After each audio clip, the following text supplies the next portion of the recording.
भ्रियासिटी भरिसां लड़ी link road ते गश्त दौरान भ्रियासिटी पुलिस जे मुबैना 3 ॾोहारियुनि सां मुक़ाबिलो। फायरिंग जी ॾे वठ में हिकु ॾोहारी हुबदार उर्फ़ वलर तेवड़ो ज़ख़्मी हालत में गिरफ़्तार।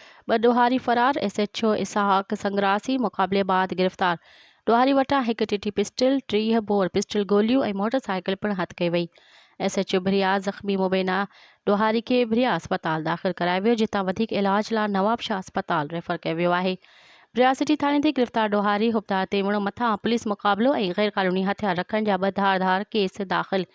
इन सिलसिले में राब्ते ते SHO भ्रियासिटी इसहाक संग्रासी ॿुधाए त मामूल जी पुलिस गश्त दौरान ओचितो लड़ी लिंक रोड ते ॾोह जे इरादे सां बीठल 3 ॾोहारियुनि सां मुक़ाबिलो थी पियो ऐं फायरिंग जी ॾे वठ में हिकु ॾोहारी खे हथियारनि समेत ज़ख़्मी हालत में गिरफ़्तार कयो वियो आहे।